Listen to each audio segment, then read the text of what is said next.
Hi everyone, कैसे हो आप लोग।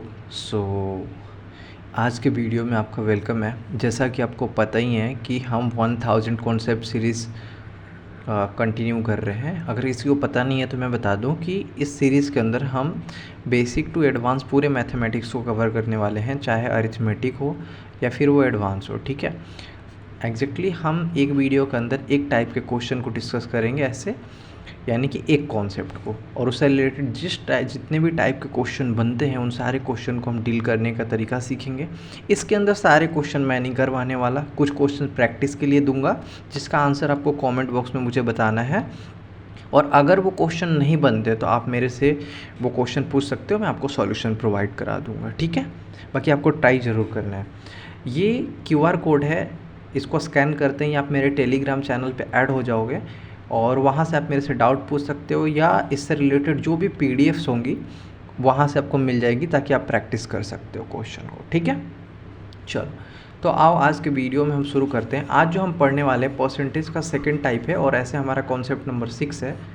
ठीक है, जैसे क्वेश्चन देखो कि एक आयत की जो लंबाई है वो 30% बढ़ जाती है, ओके, और चौड़ाई जो है 20% कम हो जाती है, तो आयत के क्षेत्रफल में कितना परिवर्तन होगा। तो सबसे पहले आपको पता होगा कि आयत का जो क्षेत्रफल होता है,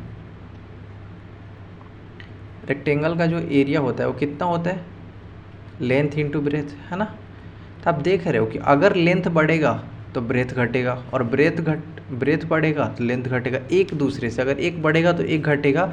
अगर ये कांस्टेंट दिया है तो अगर बोल रहा है कि एरिया इसमें चेंज नहीं हो रहा है, देखो कहीं भी बोल रहा है कि एरिया क्या बोल रहा है कि एक आयत की लंबाई में 30%, आयत की लंबाई 30% बढ़ जाती है और चौड़ाई 20% कम हो जाती है, तो आयत के क्षेत्रफल में प्रतिशत परिवर्तन क्या होगा। तो देखो यहाँ पे कहीं भी नहीं बोला है कि एरिया सेम रहता है,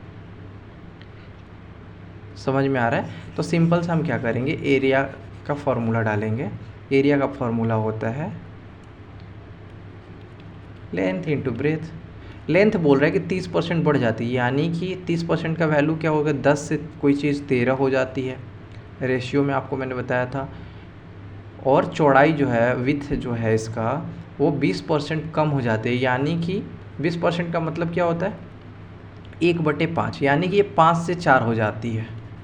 यहाँ से आप काट सकते हो, तो 2 दूनी 4, 2 5 10, यानी 13 दूनी 26 25। यानी कि अगर एरिया पहले 25 था तो अब 26 हो गया, तो बढ़ा या घटा, तो आप बोलोगे सर बढ़ा। एक बढ़ा, कितने पर एक बढ़ा, एक बढ़ा 25 पे, तो 1/25 की वैल्यू कितनी होती है, 4%, और ये इंक्रीज हुआ तो आंसर 4% इंक्रीज, ये आपका ऑप्शन हो जाएगा। क्लियर हुआ क्या। जैसे क्वेश्चन बोल रहा है वैसे ही सॉल्व करेंगे। तो सबसे पहले आप आदत डाल दो कि गिवन क्या है। सबसे पहले आपको ये जानना है कि एक पंखों की कीमत में 30% की कमी हुई थी, ठीक है, प्राइस जो है वो 30% कम हो गया, -30%। बिक्री में 20% की वृद्धि हो गई, जो इसका बिक्री है, कंजप्शन जो है उसमें 20% की वृद्धि हो गई। तो पूछ रहा है कि दुकानदार की आय पर असर क्या होगा। अब आय क्या होती है, अब बताओ कि एक दुकानदार को इनकम कब मिलती है, जब वो उसका जो प्राइस है और जो उसका कंजप्शन है, जब वो चीज़ों को बेचेगा तभी तो उसको इनकम मिलेगी। मान लो किसी दुकानदार के पास पंखे रखे हुए हैं, जब तक वो पंखे बेचेगा ही नहीं तो कैसे उसको मिलेगी। और जब वो बेचेगा तो दो चीज़ पे इसका प्रॉफिट या लॉस डिपेंड करता है, एक तो प्राइस कितना है और कंजप्शन। तब बोल रहा है कि इसका जो प्राइस है वो 30% कम हो जाता है, यानी कि 10 से क्या हो जाता है, 7 हो जाता है, और कंजप्शन जो है 20% बढ़ जाता है। ऑब्वियस सी बात है कि जब प्राइस कम हो जाएगा तो उतने ही में ज़्यादा चीज़ें मिलने लगेगी ना, तो कंजप्शन 20% की वृद्धि हो जाती है, यानी कि 5 से क्या हो जाता है, 6 हो जाता है। यहाँ से काट लो, 2 3 6, 2 5 10, यानी कि 25 से 21 हो जाती है। तो ये कम हुआ या ज़्यादा हुआ, -4 की कमी होती है 25 पे। तो 1/25 की वैल्यू कितनी होती है, 4%। तो दोनों तरफ 4 से मल्टीप्लाई कर लो, 4/25 की वैल्यू कितनी हो जाएगी, 16%। बट ये 16% की कमी हो रही है, यानी कि 16% डिक्रीज़ होगा। समझ आ रहा है क्या? एक दो क्वेश्चन और प्रैक्टिस करेंगे तो समझ में आएगा। बोल रहा है कि एक घनाभ के आयतन में कुल प्रतिशत परिवर्तन क्या है यदि इसकी लंबाई और चौड़ाई में क्रमशः 15% और 25% की कमी हो जाती है और इसकी ऊंचाई में 60% की वृद्धि हो जाती है। तो सबसे पहले आपको फॉर्मूला याद होना चाहिए, क्यूबॉइड का फॉर्मूला जो होता है, घनाभ का जो फॉर्मूला होता है,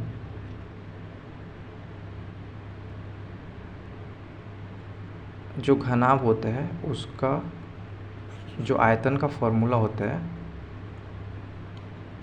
length into breadth into height, तीनों ही दिया हुआ है कि इसकी लंबाई और चौड़ाई में 15% और 25% की कमी होती है। ठीक है, तो पहले 15% की कमी हुई, यानी कि 15% की वैल्यू कितनी होती है, 5% की वैल्यू 1/25, सॉरी 5% की वैल्यू 1/20, तो इधर 3 से मल्टीप्लाई है तो इधर भी 3 से, यानी कि 20 से कितनी हो जाती है, 17 हो जाती है। इसमें 25% की कमी होती है, 25% का मतलब 1/4, यानी कि 4 से कोई चीज़ 3 हो जाती है। और इसकी ऊंचाई में बोल रहा है कि 60% की वृद्धि होती है। 60% का मतलब कितना होता है, 20% का मतलब 1/5, तो 5 से कितनी हो जाती है, 8 हो जाती है। बस इसको काट लो, अगर कट रहा है तो 4 दूना 8, 2 10 20, बस 17×51/50, यानी कि ये जो वॉल्यूम होता है इसका 50 से 51 हो जाता है। तो बढ़ा या घटा, बढ़ा, एक कितने पे बढ़ा, 50 पे, तो 1/50 की वैल्यू कितनी होती है, 2%, और ये पॉजिटिव है तो इंक्रीज करेगा। अब आपको धीरे धीरे चीज़ें समझ में आ रही होंगी कि आपको सिंपल वैल्यू पुट करना है। बोल रहा है कि यदि घन की एक भुजा 50% की वृद्धि होती है तो इसके आयतन में क्या होगा। मैं आपको फॉर्मूला बस बता देता हूँ, घन का जो आयतन होता है आपका वो A³ होता है। बाकी आपको आंसर कमेंट बॉक्स में देना है, ठीक है। ये प्रैक्टिस क्वेश्चन है आपके लिए। हम डिस्कस करते हैं नेक्स्ट क्वेश्चन। एक क्वेश्चन है कि एक वस्तु की कीमत में R% की वृद्धि होती है। यहाँ ध्यान से समझना, किसी, मान लो कि वस्तु की जो प्राइस है वो कितना है, 100 है, ठीक है ना। तो बोल रहा है कि एक वस्तु की कीमत में R% की वृद्धि होती है, यानी कि पहले जो उसका प्राइस 100 रुपये था तो 100 में R% की वृद्धि हो जाती है, ठीक है ना। ओके, फिर कह रहा है बाद में नई कीमत में R% की कमी हो जाती है, यानी कि 100 रुपये था तो 100 से R कम हो जाता है, ठीक है। पहले क्या बोला कि पहले 100 से R बढ़ जाता है और फिर बोला 100 से, और इसकी जो वैल्यू होती है, यदि द लेटेस्ट प्राइस वाज 1, बस इसको कैलकुलेट कर लो, ये 100 × 100 10,000 हो जाएगा और उधर ले चले जाएंगे, इधर चला जाएगा, क्रॉस मल्टीप्लिकेशन, और ये A + B, A - B क्या हो जाएगा, A² - B², यानी कि 10,000 - R², सॉरी यहाँ 40 ही होगा, देखो ऑप्शन में कहीं है क्या, ये रहा ऑप्शन। क्लियर हुआ। तो ये था आपका टाइप 1 सिंपल। इसमें हमने डिस्कस करा कि अगर दो चीज़ों का प्रोडक्ट दिया हुआ है और उसकी वैल्यू दी हुई है तो सिंपल हमें उसकी वैल्यू पुट करनी है और यहाँ से आपका आंसर हो जाएगा। यहाँ पे दोनों चीज़ें आपको दी रहेंगी, ये टाइप 1 है, ठीक है ना। यहाँ पे कहीं भी नहीं बोला कि आपका वॉल्यूम कांस्टेंट है या कुछ भी है, ठीक है। एक मैंने आपको होमवर्क क्वेश्चन दिया है, इसको आपको सॉल्व करना है।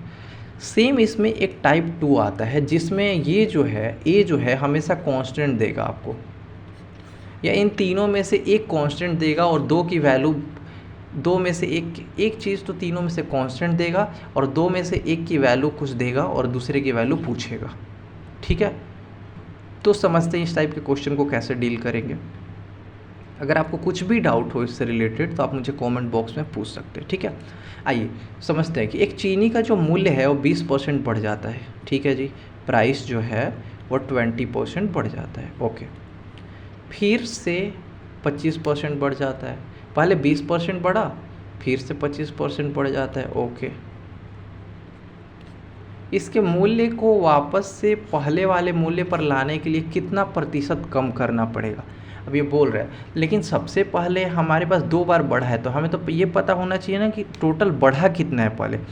तो ये जो प्राइस है पहले 20% बढ़ा, 20% का मतलब 1/5, यानी कि 5 से कोई चीज़ 6 हो गई, दूसरी बार में ये 25% बढ़ा, 25% का मतलब 1/4, यानी कि 4 से कोई चीज़ 5 हो गई। यहाँ से काट लेंगे हम, 2 दूना 4, 2 या 6, यानी कि कोई चीज़ जो है 2 से 3 हो गई, यानी कि 1 की वृद्धि हुई कितने पे, 2 पे, यानी कि 50% की वृद्धि हुई। तब बोल रहा है कि इसके मूल्य को वापस पहले वाले मूल्य में लाने के लिए कितना प्रतिशत कम करना पड़ेगा।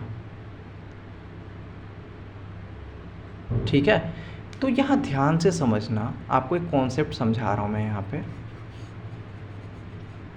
अगर ये आपको ट्रिक समझ में आ जाएगा ना, तो आप हार्ड क्वेश्चन को इजीली सॉल्व कर लोगे। ठीक है, ठीक है। अब ध्यान से समझना, मान लो कि किसी चीज़ का जो प्राइस है, मान लो कि एक राम की जो इनकम है, राम की इनकम, उसमें 50% की वृद्धि होती है। ध्यान से समझना, राम की इनकम में 50% की वृद्धि होती है, तो पूछेगा, सपोज देखो क्वेश्चन ऐसे आएगा आपके पास,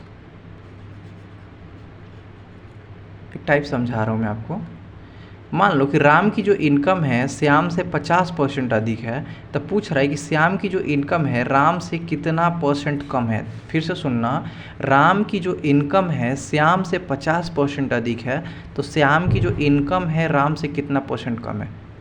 सेम एज इट इज़ यहाँ भी देखो, अगर इस क्वेश्चन को मॉडिफाई करें तो पूछ रहा है कि एक चीनी का जो मूल्य है पहले वाले चीनी के मूल्य से 50% अधिक है, तो पूछ रहा है कि पहले वाला जो चीनी का मूल्य है वो दूसरे वाले चीनी के मूल्य से कितना % कम होगा। समझ में आ रहा है? तो इस टाइप के क्वेश्चन को करते क्या है, जो हमें डेटा दिया रहता है उसको सॉल्व करते हैं। हमें दिया है कि राम जो है श्याम से 50% अधिक है, उसकी जो इनकम है 50% अधिक है। 50% का मतलब क्या होता है, 1/2, और अधिक है मतलब प्लस। तो पूछ रहा है कि श्याम, तो श्याम का निकालने के लिए आपको कुछ नहीं करना, ऊपर जो यहाँ पे दिया हुआ है सेम एज इट इज़ लिख देना है, लेकिन विद निगेटिव साइन, तो -1। और फिर इसको कैलकुलेट करना है, 2 से 1 बढ़ रहा है ना, तो 2 + 1 3, कितना हो जाएगा -1/3, यानी कि 33.33%। आपको समझ नहीं आएगा, फिर से बताता हूँ। मान लो कि समोसे की कीमत जो है रसगुल्ले से, समोसे की कीमत जो है रसगुल्ले से 20% अधिक है। समोसे की कीमत जो है रसगुल्ले से 20% अधिक है, तो रसगुल्ले की जो कीमत है समोसे से कितना % कम है।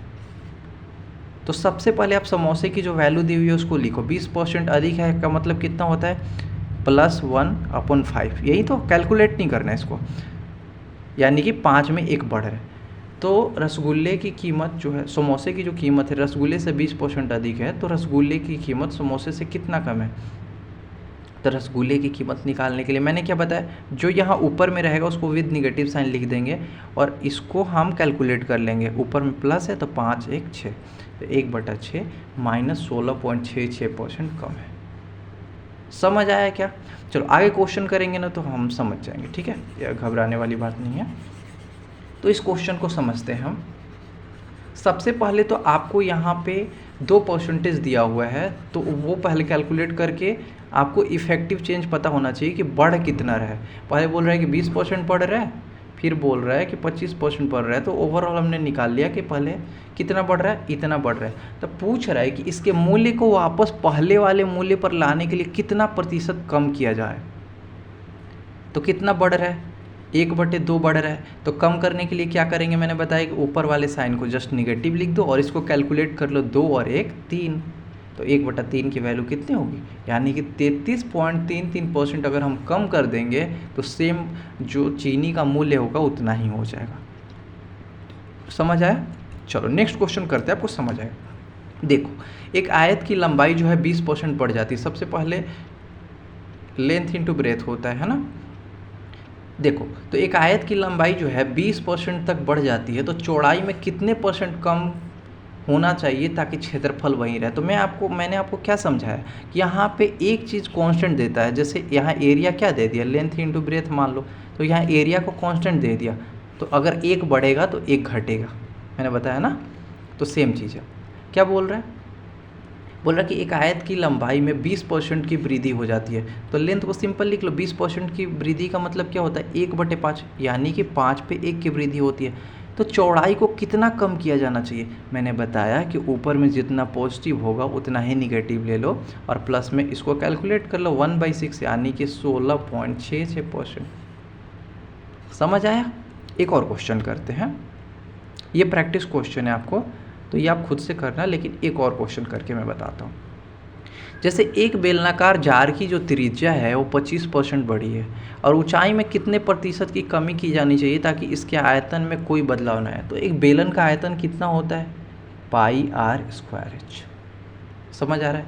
तो पाई तो एक कांस्टेंट है, तो इसको हटा देंगे, यानी कि जो वॉल्यूम है इसका टोटल डिपेंड करता है r² और h पे।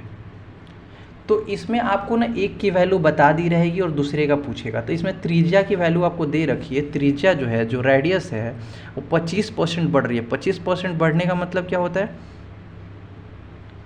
4 से जो है वो 1 बढ़ जा रही है ना।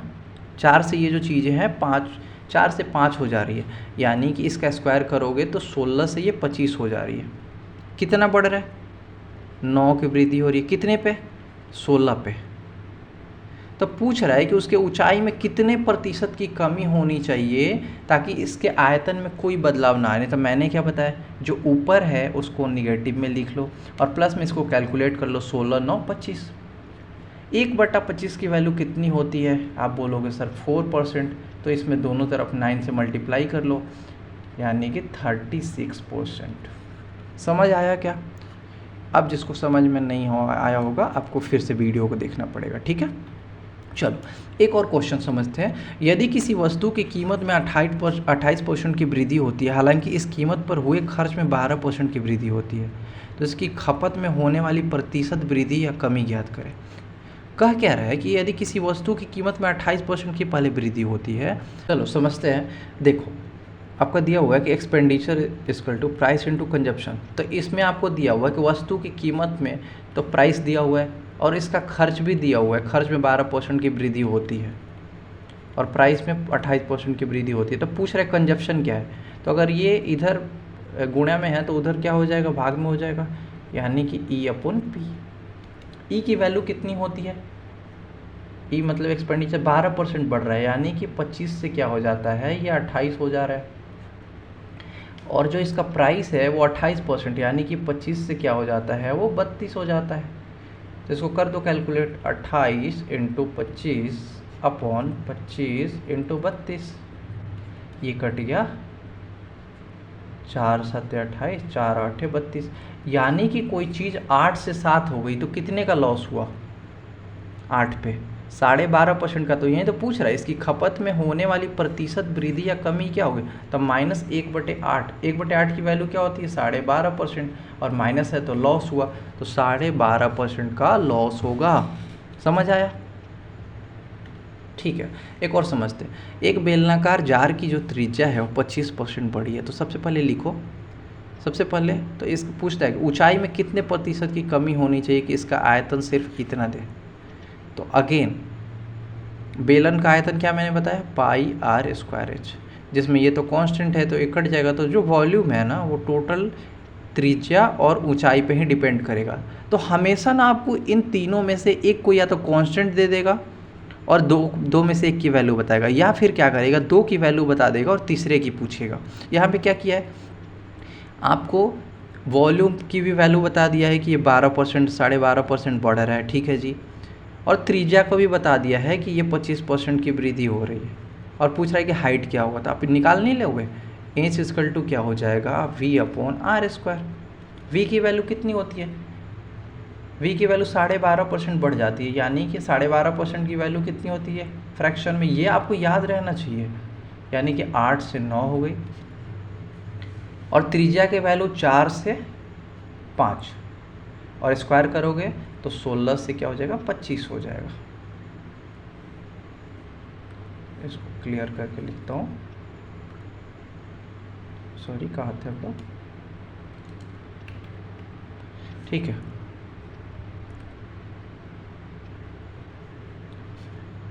सोलह से 25, ठीक है, इसको कैलकुलेट कर लो, 9 इंटू 16 अपॉन 8 इंटू 25, 8 दूनी 16, 9 दूनी 18 अपॉन 25, यानी कि 25 से 18 हो गया तो -7 का लॉस हुआ ना, कितने पे, 25 पे। तो 1/25 का वैल्यू 7%, सॉरी 4%, तो दोनों तरफ 7 से मल्टीप्लाई हुआ है, यानी कि 28% का जो है हाइट में लॉस करना पड़ेगा, तभी जाके आपका जो आयतन हो 12.5% की वृद्धि होगी।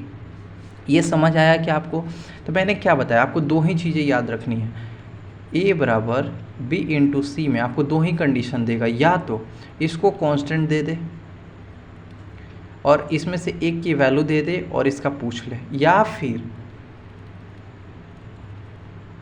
इसकी वैल्यू दे दे, इसकी वैल्यू दे दे और इसकी वैल्यू पूछ ले। तो जिसका भी वैल्यू पूछेगा आप आराम से निकाल सकते हो। जैसे यहाँ पे आप खुद पहले सोचो कि क्या पूछा है यहाँ पे, किस टाइप का क्वेश्चन है ये वाला, जल्दी जल्दी जल्दी बताएंगे कमेंट बॉक्स में। बोल रहा है कि एक वस्तु के मूल्य में 20% की कमी की गई, ठीक है, और उसकी बिक्री में X% की वृद्धि की गई। यदि राजस्व यानी कि रेवेन्यू में 25% की वृद्धि हो तो X की वैल्यू क्या होगी? सिंपल, रेवेन्यू क्या होता है, प्राइस इनटू कंजप्शन। इसमें देखो प्राइस दिया हुआ है और इसमें आपका रेवेन्यू भी दिया है, कंजप्शन निकाल नहीं लोगे? ये आप कमेंट बॉक्स में देना, प्रैक्टिस क्वेश्चन है, ठीक है। चलो, बोल रहा है कि एक पेट्रोल की कीमत जो है 60 रुपये प्रति लीटर से बढ़ के 75 रुपये प्रति लीटर हो जाती है। पेट्रोल की जो खपत को कितना कम कर देना चाहिए ये निकालना है, ताकि बढ़ा हुआ जो खर्च है वो 10% रहे। अब देखो यहाँ पे ना आपको एक्सपेंडिचर दिया हुआ है कितना, 10% बढ़ रहा है, ठीक है ना। यहाँ पे आपको कंजप्शन निकालना है, लेकिन प्राइस जो है ना आपको परसेंटेज में ना दे के यहाँ पे आपको रुपए में दिया है, तो परसेंटेज तो निकाल सकते हो। 60 से कोई चीज़ 75 हो रही है तो कितने की वृद्धि हो रही है, 15 की। कितने से, 60 से, और इंटू 100, 15 चौके 60, यानी कि 25% की वृद्धि हुई। यस और नो? अब कंजप्शन निकाल नहीं लोगे, जैसे मैंने आपको सिखाया कि एक्सपेंडिचर बराबर प्राइस इंटू कंजप्शन, यहाँ से कंजप्शन आप निकाल नहीं लोगे, E अपॉन पी। ई की वैल्यू कितनी है, कोई चीज़ 10 से 11 हो रही है, अपॉन प्राइस जो है 25% बढ़ रहा है, यानी कि 4 से 5 हो रहा है, तो 11 इंटू 4 अपॉन 10 इंटू 5, 2 दूनी 4, 2 5 10, 11 दूनी 22 अपॉन 25, यानी कि कोई चीज़ 25 से 22 हो रही है तो 3 घट रहा है ना, कितने, 25 पे। तो 1/25 की वैल्यू कितनी होती है, 4 होती है, तो 3/25 की वैल्यू 12%, यानी कि इसकी खपत को 12% कम कर देना चाहिए, तब जाके जो इसका खर्च है 10% ही रहेगा। समझ आया? तो हो सकता है कि आपको परसेंटेज वैल्यू ना भी दे तो उसको जनरल वैल्यू से परसेंटेज में चेंज करना पड़ेगा। ये एक अच्छा क्वेश्चन है, इसको आपको समझना है। बोल रहा है कि यदि किसी कर्मचारी को उसके वेतन में 2 क्रमागत वेतन वृद्धि मिलती है, यानी कि पहले कुछ वृद्धि मिलती है फिर उसके बाद भी वृद्धि मिलती है, जिसके परिणाम स्वरूप उसका जो वेतन है, जो इनकम है, जो सैलरी है, प्रारंभिक वेतन से, पहले वेतन से 2.5 गुना हो जाता है, तो उसकी पहली प्रतिशत वेतन वृद्धि ज्ञात करे यदि दूसरी पहले की तुलना में 4 गुना अधिक है। तो हम सपोज करते हैं लेट पहली जो है उसकी फर्स्ट सैलरी जो है वो x है, तो दूसरी क्या हो जाएगी, सेकंड। 4 गुना अधिक है तो 4x हो जाएगी। तो बोल रहा है कि पहले जो है कुछ वृद्धि होती है, यानी कि x की वृद्धि होती है, फिर कुछ x की वृद्धि होती है, 4x की वृद्धि होती है, और ये जो वैल्यू होती है प्रारंभिक वेतन का 2.5 गुना होता है। 2.5 गुना मतलब कितना होता है, 5/2। अब देखो यहाँ से ना एक क्वाड्रेटिक इक्वेशन आएगा, फिर उसको सॉल्व करोगे। दूसरा रास्ता ये है कि आप यहाँ से ना वैल्यू पुट करके देख लो। तो सबसे पहले ना हम 10% की वैल्यू रखेंगे। 10% की वैल्यू 1/10, 1 + 4 × 1/10, 2 दूने 4, 2 5 10, तो कितना होगा 10, 11/10 इंटू 5, 2 7/5। ये तो कहीं से 5/2 नहीं आ रहा है, दूसरा ऑप्शन रखते हैं, 1 + 1/4, 25% की वैल्यू, 1 + 4 × 1/4, ये कट गया, 4 × 4 = 5/4 प्लस इंटू 2, यानी कि आ गया 5/2, यानी कि हमारा आंसर जो है 25%। तो कभी कभी ना आपको ऑप्शन से भी जाना पड़ेगा, ठीक है। अगर आपको एक बार में समझ नहीं आया तो आप इसको बैक करके समझ सकते हो, ठीक है।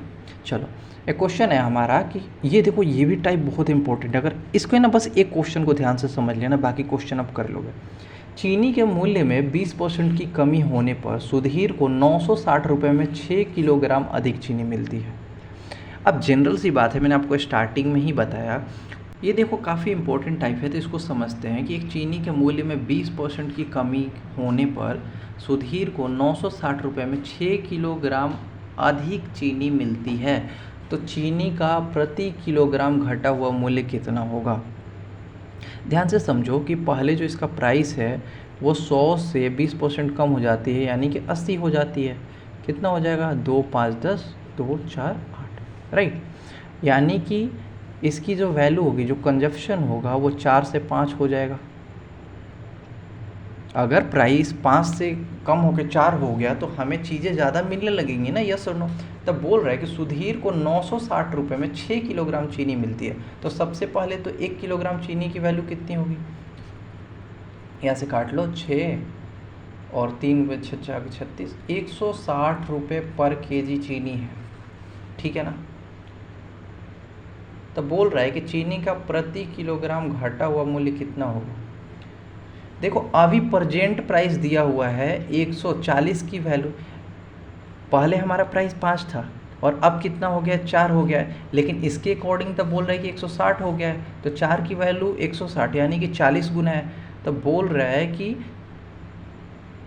चीनी का प्रति किलोग्राम घटा हुआ मूल्य कितना होगा। तो पहले हमें पहले का पता लगाना पड़ेगा ना, ये भी 40 गुना हो जाएगा, 40 5 200, यानी कि 200 पहले था और अब 160 हो गया। तो कितने का लॉस हुआ, कितना घटा है, 40 रुपये।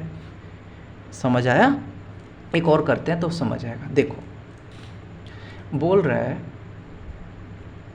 कि अंडों की कीमत में 50% की वृद्धि होने के कारण 24 में 4 अंडे कम उपलब्ध होते हैं। प्रति दर्जन अंडों का वर्तमान, ये आप करना, प्रैक्टिस क्वेश्चन है आपके लिए।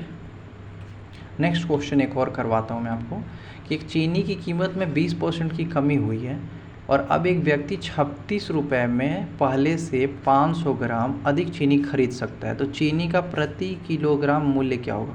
देखो, चीनी की मूल्य जो है, प्राइस जो है, में 20% की कमी हो जाती है, यानी कि 100 से 80 हो जाता है, 20 5 100 20 चौके 80, 5 से 4 हो जाता है। तो कंजप्शन क्या हो जाएगा, 4 से 5 हो जाएगा, यस और नो। बट ये बोल रहा है कि 500 ग्राम अधिक चीनी खरीद सकता है, बट इसके अकॉर्डिंग तो यानी कि एक की वैल्यू 0.5 kg हो जाएगा। यानी कि पहले उसका कंजप्शन जो था 2 था, तो अब 2 से बढ़ के 2.5 हो गया है। तो बोल रहा है कि चीनी का प्रति किलोग्राम मूल्य कितना होगा। तो 36 रुपये में 2.5 किलोग्राम चीनी खरीद रहा है, तो कितना हो जाएगा, पर किलोग्राम चीनी की जो वैल्यू होगी 14.4 रुपये हो जाएगी। समझ में आया क्या। कि अगर देखो चीनी का प्राइस 100 से 80 हो गया, यानी 20% की कमी हुई, तो कंजप्शन 4 से 5 हो गया। तो 4 से 5 हुआ तो 1 की वृद्धि हुई, बट बोल रहा है कि 500 ग्राम अधिक चीनी खरीद सकता है, बट इसके अकॉर्डिंग तो 0.5 kg ही है। यानी कि पहले अगर ये 2 kg खरीदता था तो अब 2.5 kg खरीदता है। कितने रुपए में, 36 रुपये में। तो 36 रुपये में अगर 2.5 kg खरीदता है तो 1 kg की वैल्यू कितनी हो जाएगी, 14.4 रुपये।